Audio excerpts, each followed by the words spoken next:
रात का समय होता है। चारों ओर घनघोर सन्नाटा होता है। तभी चुड़ैल लोक से दो मुख वाली चुड़ैल धरती लोक पर आती है और बोलती है, उफ, मैं तो चुड़ैल विभाग में रह करके बहुत बोर हो गई थी।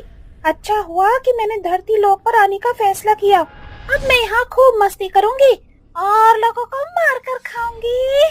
अरे, मैं सबसे महत्वपूर्ण काम भूल गई कि मुझे धरती लोक पर रहने के लिए सबसे पहले अपनी आत्मा को किसी इंसान के शरीर में प्रवेश कराना होगा। इतना बोलकर दो मुख वाली चुड़ैल गांव में इंसान की तलाश करने लगती है, लेकिन बहुत देर तक ढूंढने के बाद भी उसे कोई इंसान नहीं मिलता। तभी चुड़ैल अपनी रेत वाली घड़ी निकालती है और उसे देखकर बोलती है, मुझे इस रेत के खत्म होने से पहले ही किसी इंसान को ढूंढना होगा, नहीं तो रेत के खत्म होते ही मैं मर जाऊंगी। चुड़ैल ये सब बोल ही रही होती है कि तभी उसकी नजर एक गाय पर पड़ती है और वो बोलती है, अब मुझे अपने आप को जीवित रखने के लिए किसी न किसी शरीर का सहारा तो लेना ही था। अब इंसान ना सही तो ये जानवर ही सही। इतना बोलकर चुड़ैल उस गाय में प्रवेश कर लेती है और अपने इस नए रूप को देखकर बोलती है, वाह, मैं तो एकदम यूनिक तरह की दो मुख वाली आधी चुड़ैल आधी गाय बन गई हूँ। मेरी तरह ना इस धरती पर और ना ही चुड़ैल विभाग में कोई होगा। तभी चुड़ैल को दो आदमी दिखते हैं जो आपस में बात करते हुए वहां से जा रहे थे। आज तो बाजार में बिल्कुल भी अच्छी बिक्री नहीं हुई, जिसकी वजह से घर आने में देरी हो गई। सही कहा, पता नहीं आज किस मनुष्य का चेहरा देखकर उठा था।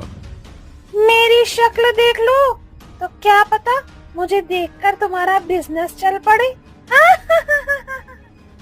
अपने सामने भयानक चुड़ैल को देखकर वो दोनों डर जाते हैं और आदर्श बोलता है, हे भगवान, ये हमारा पाला किससे पड़ गया? ये चुड़ैल है या फिर गाय है? कोई हमारी रक्षा करो। अरे बचाओ हमें, बचाओ हमें, बचाओ, कोई हमारी मदद करो। बेवकूफ आदमियों, चिल्लाना बंद करो, क्योंकि अब तुम्हें मुझसे कोई नहीं बचा सकता। मरने के लिए तैयार हो जाओ। जिसके बाद चुड़ैल उन दोनों का गला काटकर उन्हें मार देती है और उनके मांस को खाकर वहां से जंगल में चली जाती है। रात होती है और फिर से दो मुख वाली आधी चुड़ैल आधी गाय गांव में आ जाती है और बोलती है, आज मैं फिर से नया शिकार करूंगी और उनके ताजे ताजे मांस को खाकर अपनी भूख मिटाऊंगी। इतना बोलकर दो मुख वाली आधी चुड़ैल आधी गाय गांव में इधर उधर अपने शिकार को ढूंढने लगती है।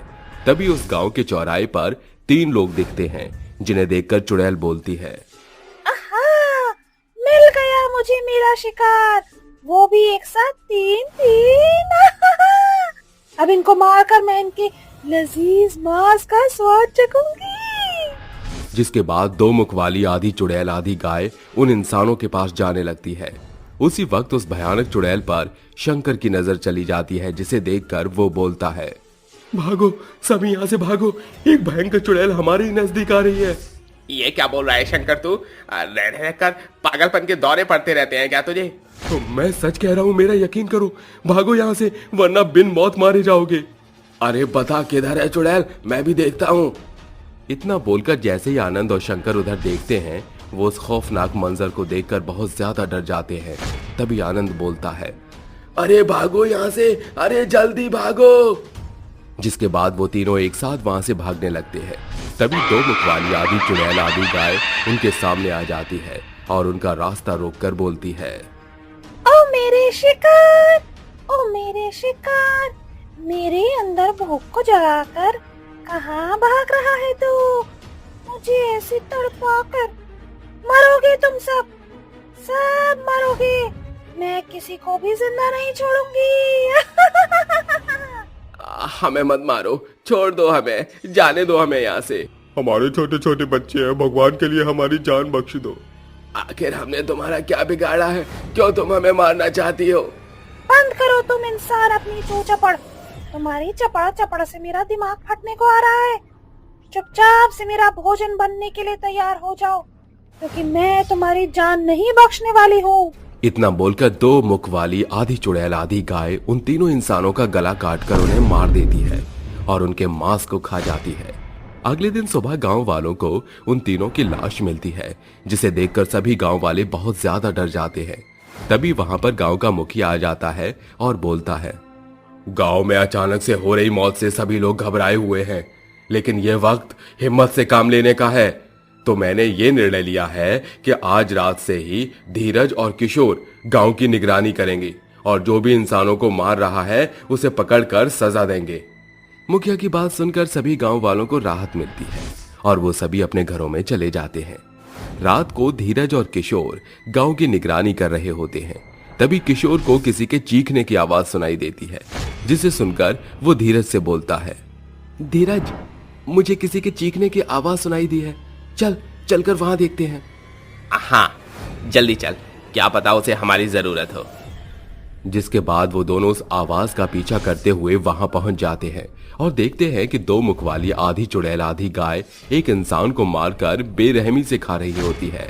ये सब देखकर वो दोनों बहुत ज्यादा डर जाते हैं और वहां से भागकर मुखिया के पास आते हैं और उनसे बोलते हैं, मुखिया जी, वहां तो चुड़ैल है और वो भी दो मुखवाली आधी चुड़ैल आधी गाय है, जो दिखने में बेहद ही भयंकर है और वह गांव के इंसानों को मार कर खाती है। उन दोनों की बात सुनकर मुखिया थोड़ी देर के लिए सहम जाता है और फिर उनसे बोलता है, तुम दोनों डरना बंद करो, मैं कल ही तांत्रिक बाबा के पास जाता हूँ और उनसे मदद मांगता हूँ। अगले दिन सुबह मुखिया तांत्रिक बाबा से मिलने उनकी गुफा में जाते हैं और उनसे बोलते हैं, बाबा, हमारी मदद करिए। हमारे गांव में न जाने कहां से एक भयंकर दो मुख वाली आधी चुड़ैल आधी गाय आ गई है और वो लोगों को मारकर खा रही है। अगर ऐसा ही चलता रहा तो गांव में एक भी इंसान जिंदा नहीं बचेगा। अब आप ही हमें इस मुसीबत से बचा सकते हैं। तुम घबराओ मत बेटा, मैं अपनी इंद्रियों शक्ति से अभी पता करता हूं कि उसका अंत कैसे किया जा सकता है। इतना बोलकर बाबा अपनी आंख बंद कर लेते हैं और ध्यान लगाते हैं। थोड़ी देर बाद आंख खोलकर बोलते हैं, वो एक नरभक्षी आदमखोर चुड़ैल है, इसलिए उसका उपाय भी बहुत कठिन है। कल अमावस्या की रात है, इसलिए हमें आज रात ही एक यज्ञ करना होगा, जिसके लिए तुम्हें अपने रक्त की आहुति यज्ञ में देनी होगी और उसी यज्ञ में से एक तिलिस्मी खंजर बाहर निकलेगा, जिससे उस चुड़ैल को मारा जा सकता है और वो हमेशा हमेशा के लिए खत्म हो जाएगी। बाबा जी, मैं ये यज्ञ करने के लिए तैयार हूँ, आप निसंकोच यज्ञ शुरू कर सकते हैं। जिसके बाद बाबा यज्ञ शुरू कर देते हैं और यज्ञ में से तिलिस्मी खंजर बाहर निकलता है, जिसे लेकर मुखिया गांव आता है और बरगद के पेड़ के पीछे छुपकर दो मुखवाली आधी चुड़ैल आधी गाय का इंतजार करने लगता है। जैसे ही चुड़ैल गांव में आकर एक इंसान पर हमला करने वाली होती है, तभी मुखिया बीच में आता है और चुड़ैल के पेट में वो खंजर भोंक देता है, जिससे चुड़ैल का खात्मा हो जाता है और गांव उस चुड़ैल के कहर से मुक्त हो जाता है। रेलवे स्टेशन के बाहर एक बोर्ड के ऊपर लिखा होता है, अंदर जाना मना है, अंदर जानलेवा खतरा है। जिसे पढ़कर एक लड़का अपने दोस्त से कहता है, यार देख, खतरा लेना ठीक नहीं, देख बोर्ड पर क्या लिखा है, मुझे नहीं लगता कि हमारा अंदर जाना ठीक होगा।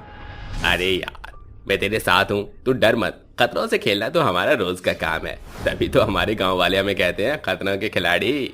सूरज गौतम की एक बात नहीं सुनता, जिसके बाद वह दोनों रेलवे स्टेशन के अंदर चले जाते हैं, जहां बहुत ही घना अंधेरा होता है और चारों ओर मरे हुए लोगों की हड्डियों के कंकाल पड़े होते हैं। गौतम को बहुत डर लग रहा होता है। वहीं सूरज इन सबको नजरअंदाज करता हुआ आगे बढ़ने लगता है। तभी उनके सामने रेल की पटरी आ जाती है। ये देख गौतम, यही है वो पटरी जिसमें से दो भयानक चुड़ैल निकलकर बाहर आती हैं और लोगों को मार देती हैं। लेकिन मुझे ऐसा लगता है कि यह सब झूठ है, शायद यहाँ के लोगों को डराने के लिए ऐसा करता होगा।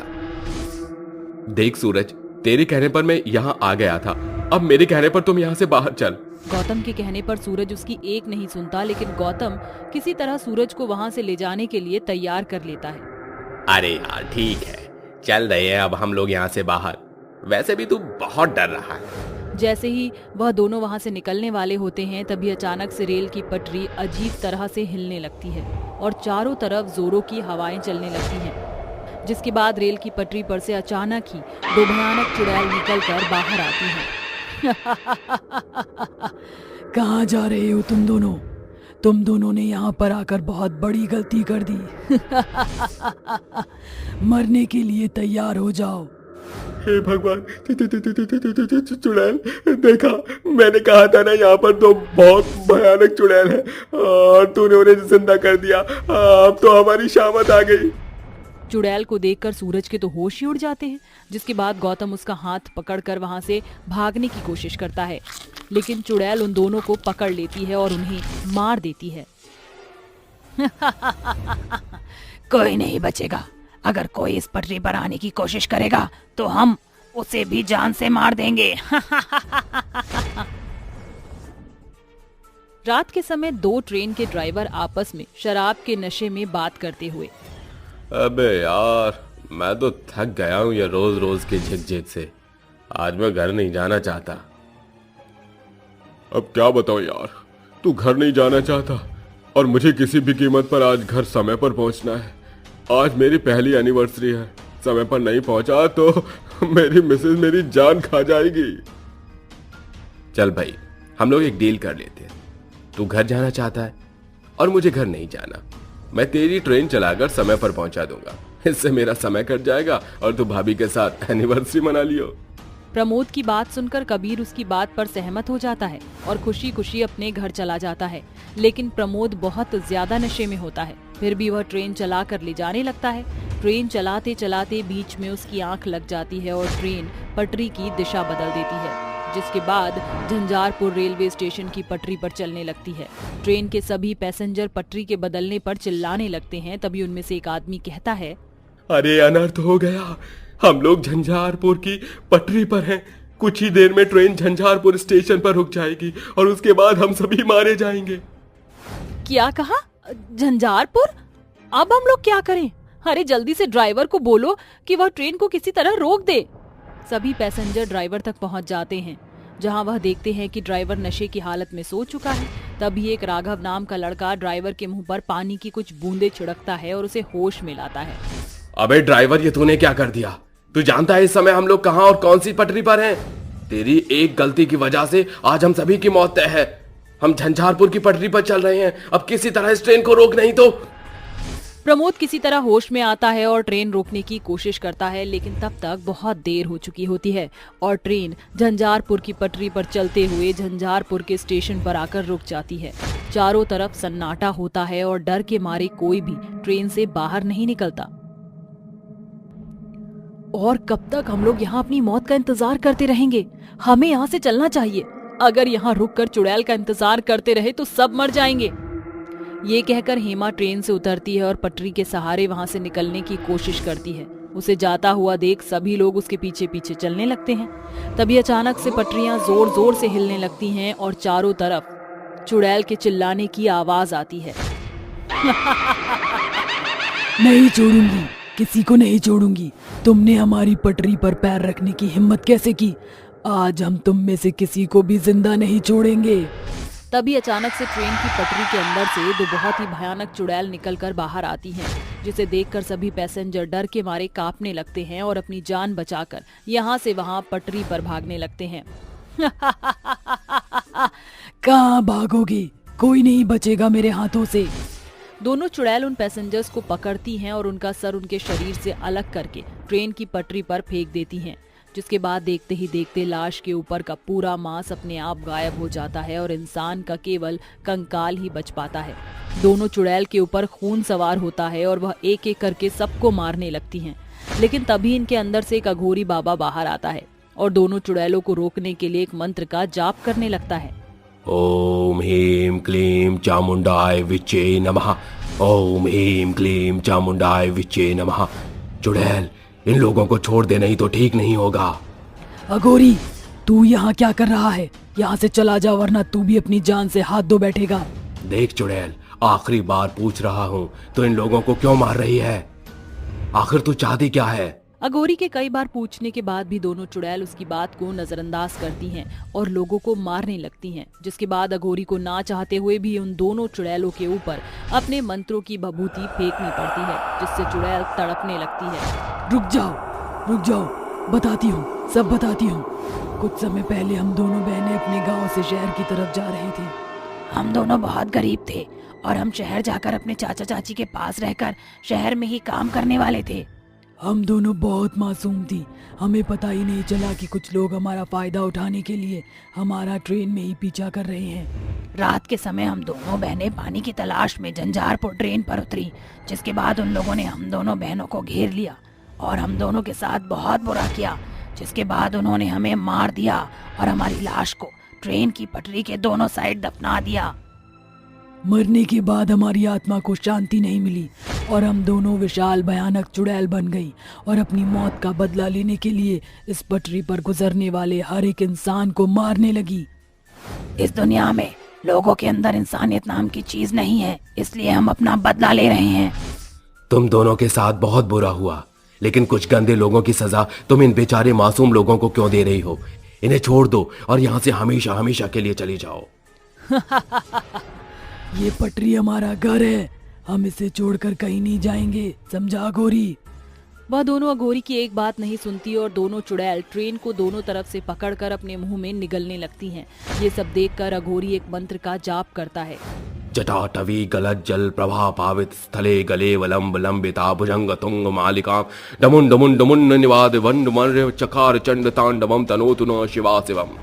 अघोरी के मंत्र से उन दोनों चुड़ैलों की सारी शक्तियां खत्म हो जाती हैं और उसी मौके का फायदा उठाकर अघोरी दोनों चुड़ैलों के ऊपर पवित्र गंगा जल छिड़क देता है, जिसके बाद उनकी आत्मा जलकर राख हो जाती है और उन्हें वहां से हमेशा हमेशा के लिए मुक्ति मिल जाती है। वो पूर्णिमा की रात थी। चारों तरफ सन्नाटा था। इतने सन्नाटे में जंगल से जंगली भेड़ियों के रोने की आवाज आ रही थी। गांव की गली के कुत्ते जोर जोर से भौंक रहे थे। कुछ ही देर बाद वो शांति से अपना कोना पकड़कर सो गए। गांव का एक भी आदमी अपने घर से बाहर नहीं था। सभी अपने घरों में आराम से सो रहे थे। तभी जंगल से एक बहुत ही भयानक चुड़ैल गांव की तरफ आ रही होती है, जिसे गांव के अंदर गाय बकरी बंधे हुए दिखाई देते हैं। क्या बात है, यहाँ तो गाय बकरी बंधी हुई है। इन्हीं को खा जाती हूँ, कम से कम मेरी थोड़ी सी भूख तो मिट जाएगी। ये सोचकर चुड़ैल उन गाय और बकरियों को उठाकर अपने मुंह में निगल जाती है, जिसके बाद चुड़ैल आगे बढ़ने लगती है। आगे उसे एक चंपत लाल हाथ में डिब्बा लिए हुए दिखाई देता है। अरे भैया, कितनी रात हो गई और ये रात के समय संडास आना सबसे बड़ी दिक्कत वाली बात है। काश हमारे गांव में भी टॉयलेट होते, कम से कम रात के समय जंगल तो न जाना पड़ता। चंपत लाल अपने आप से ये सब कह ही रहा होता है कि इतने में उसे अपने सामने एक बहुत ही भयानक चुड़ैल खड़ी हुई दिखाई देती है, जिसे देखकर उसके पैरों तले जमीन खिसक जाती है और वो बहुत डर जाता है। हे भगवान, इतनी भयानक चुड़ैल! ये चुड़ैल यहाँ क्या कर रही है? अरे भागो रे भागो, संडास जा रहा था, सामने चुड़ैल प्रकट हो गई। अब तो मेरी संडास भी ऊपर चढ़ गई है। भागो भागो भागो। चंपत लाल वहां से भागने की कोशिश करता है, लेकिन चुड़ैल हवा में उड़कर उसे पकड़ लेती है। मुझसे बचकर कहाँ भाग रहा है तू? तू नहीं जानता क्या कि मैं कितनी शक्तिशाली हूँ? एक बार जिसे मैंने देखा, फिर वो मेरे हाथों से नहीं बच सकता। अरे चुड़ैल, मुझे छोड़ दे चुड़ैल। मैंने तेरा क्या बिगाड़ा है? तू मुझे क्यों मार रही है चुड़ैल? किसने कहा कि मैं तुझे मारूंगी? मैं तुझे मारूंगी नहीं, मैं तुझे अपने साथ ले जाऊंगी। चुड़ैल चंपत लाल को अपने साथ हवा में उड़ाकर जंगल की तरफ ले जाने लगती है, जिसके बाद चुड़ैल अपनी गुफा में पहुंच जाती है और चंपत लाल को गुफा के अंदर अपनी 3 भूतिया मटकी में से एक मटकी के अंदर डाल देती है और जिसके बाद वो अपनी गुफा में आराम करने लगती है। वहीं दूसरी तरफ अगले दिन सुबह गांव के सभी लोग चंपत लाल को यहाँ वहां ढूंढने लगते हैं, क्योंकि चंपत लाल उस गांव का इकलौता चाय वाला था, जिसके हाथों की चाय पीकर गांव वाले अपनी सुबह शुरू करते थे। अरे भैया, ये चंपत लाल कहाँ जाकर मर गया? क्या इसे नहीं पता कि हमें सुबह की चाय इसके हाथ की चाहिए होती है? अरे भैया, अब मैं क्या बताऊं, मैंने तो उसे कल रात ही देखा था यहाँ से जाते हुए। उसके बाद से तो मुझे पता नहीं कि वो कहाँ गया और कहाँ नहीं। मुझे तो कुछ गड़बड़ लग रही है। और तुझे पता है भाई, हमारे गांव के कुछ लोग पहले ही गायब हो चुके हैं। इस बार चंपत लाल गायब हो गया है। आखिर ये गांव के लोगों को गायब कौन कर रहा है? चंपत लाल के गायब होने की वजह गांव के लोगों को समझ ही नहीं आती, जिसके बाद गांव के सभी लोग अपने अपने कामों में लग जाते हैं। वहीं दूसरी तरफ जैसे ही रात हो जाती है, रात के समय वो चुड़ैल फिर से गांव में आती है और गांव के लोगों को अपने साथ हवा में उड़ाकर अपनी गुफा में ले जाती है, जिसके बाद उन्हें वो अपनी भूतिया मटकी में डाल देती है। जिसके बाद पहली मटकी के अंदर से खून और दूसरी मटकी के अंदर से भूतों की हड्डियां और तीसरी मटकी के अंदर से खाना निकलने लगता है, जिसके बाद चुड़ैल खाना खाती है। और ये सब गांव का एक आदमी दुर्योधन उसकी गुफा के अंदर चुपके से देख लेता है, जिसके बाद अगले दिन सुबह वो गांव के सभी लोगों को बताता है। अरे वो चुड़ैल किसी को नहीं छोड़ेगी, गांव के लोगों को जंगल की एक चुड़ैल गायब करती जा रही है। अरे भाई, कल रात भी वो 3 लोगों को अपने साथ उड़ा कर ले गई है। अगर ऐसे ही चलता रहा तो वो चुड़ैल गांव के सभी लोगों को गायब कर देगी और ये गांव खंडहर बन जाएगा। नहीं नहीं, हमें उस चुड़ैल को रोकना होगा, वरना अनर्थ हो जाएगा। उस चुड़ैल को केवल एक ही आदमी रोक सकता है, और वो है अघोरी बाबा। अघोरी बाबा जंगल के पीपल के पेड़ के नीचे बैठकर तपस्या करते हैं। अगर तुम लोग उन्हें मनाकर गांव ले आओ तो वो चुड़ैल को भगाने में हमारी मदद करेंगे। बूढ़े आदमी की बात सुनकर सूरज और दुर्योधन दोनों मिलकर जंगल में अघोरी बाबा को ढूंढने के लिए निकल जाते हैं। वहीं दूसरी तरफ धीरे धीरे रात होने लगती है और जंगल में गुफा के अंदर आराम करती हुई चुड़ैल अपनी नींद से जाग जाती है, जिसके बाद वो अपना अगला शिकार ढूंढने के लिए निकलती है। आज की रात सब कुछ ठीक हो जाएगा। ये कहकर वो गांव की तरफ बढ़ने लगती है, जिसके बाद जब चुड़ैल गांव पहुंचती है तो उसे गांव के अंदर एक भी आदमी दिखाई नहीं पड़ता। इसके बाद वो बहुत आग बबूला हो जाती है और गांव के लोगों के घर तोड़ने लगती है, जिसके बाद वो गुस्से से कहती है, अरे गाँव वालों, कहाँ मर गए तुम सब के सब?